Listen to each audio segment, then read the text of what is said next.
Salam Sejahtera. My name is Gayatri Anak Perempuan A. Sundararajan. My matrix number is 920117 Today I would like to present a video presentation for the subject Introduction to Counselling ABPG2203. Here we go. Today our main topic is listening skills. Before I start my presentation today, let me start with a quote about listening by Simon Sinek. Listening is not the act of hearing the words spoken. It is the art of understanding behind those words. Such a beautiful lines. Let's go for the presentation. Listening is psychological and communicative process that involve not only hearing spoken words but actively attending to, interpreting and responding to messages. This is definitely including verbal and non-verbal communication. In psychology, listening is considered a core interpersonal skills which is necessary for building a relationship, therapeutics alliance and also mutual understanding. Listening skills refer to learned ability and behavior that allow the person to effectively and accurately engage in the process of listening. These are essential for emotional intelligence, empathy, and effective communication. In psychological practice, these skills are taught and refined in counseling, therapeutical setting, and conflict resolution. There are four approaches in listening. The first one is active listening. Active listening is a process of full concentration, understanding, responding to, and remember what is being said. It is not only involve hearing to the words, but also engage and fully present with the speaker. The second one is comprehensive listening. Comprehensive listening involves understanding the meaning of the message that being communicated. It is listening with the goal of comprehensive, which include or using knowledge, vocabulary, and mental schemas to process the listening. The third one is critical listening. Critical listening involves evaluating, analyzing the message to make a judgment about its credibility, logic, and value. The listener questions and assesses the message rather than accepting it at the face value. And the fourth one is discriminating listening. Discriminating listening is the most basic and foundational level of listening, and it is focused on distinguishing sounds, tone, and non-verbal cues rather than the meaning of the message. Let's move to the importance of listening. The first one is build therapeutical alliance. Active and empathetic listening fosters a safe, non-judgmental environment in therapy, allowing clients to open up and explore their feelings honestly. For example, a student dealing with depression open up during counseling. The counselor listens empathetically and actively without interrupting. This encourages the student to speak more openly, and of course, it will deepening the trust. The second one is facilitate accurate diagnosis and understanding. Carefully listening helps psychologists gather important information, recognize patterns, and understanding the client's experiences. For example, a psychologist interviewing a child who is suspected of autism listens not only how the child says, but also how the child says. For example, their tones, their pace, their non-verbal cues. This careful listening helps to recognize between autism and ADHD, which may present similarly. The third one is encourage emotional expression and catharsis. Catharsis means express the strong emotion. Listening allows people to vent emotions, reducing internal stress and promoting emotional regulation. Can also act as a cathartic release, especially in counseling. For example, in grief counseling, when a heartbroken person speaks about losing someone they love, the counselor don't rush for the solution, but listen attentively and silently, allowing the person to cry and process the pain. This helps the client begins to heal. The fourth one is enhance empathy and understanding. Listening helps psychologists to step into clients' world. It is essential for empathetic understanding and offer appropriate support. For example, a counselor listens to the teenager talk about bullying. Through empathic listening, the counselor understands the student's anger, masking deep fear and self-doubt. This is the information that would not emerge without attentive listening. The fifth one is improve communication and relationship.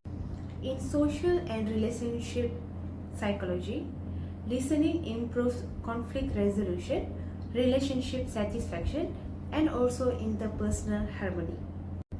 For example, family therapists coach both parents to listen and reflect to for their son's emotion rather than jump for their own conclusion. This approach helps the son to feel listened and validated, which reduces tension and promote empathy, also open the door for the more effective communication for both parents and also the child. Let's see what are the stages of listening.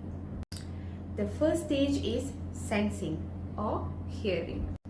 This is the initial stage where the listener detects and hears the speaker's message to auditory and non-verbal channel. Usually it will be more focusing on paying attention and avoiding distraction. Require physical presence, eye contact and attentiveness. Involve hearing not just words but tone, volume and body language. For example, when the conversation starts, you stop checking your phone and look at the speaker, which shows that you are ready to listen. Stage 2 is understanding. In this stage, the listener interprets and makes sense of the message received. This involves decoding meaning, context and the speaker's intent. Besides, it may require background knowledge and clarifying questions.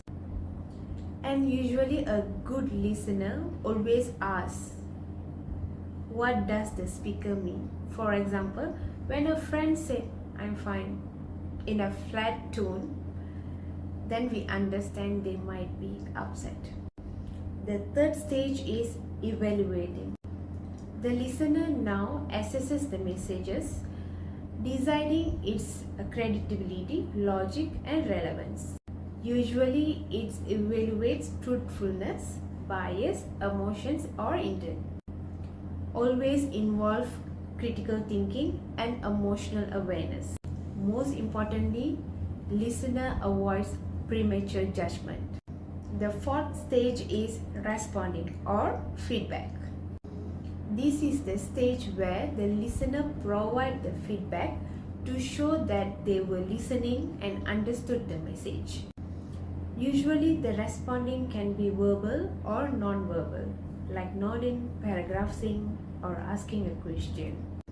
Active listener always respond with empathy and clarification, while poor listener might react defensively or dismissively.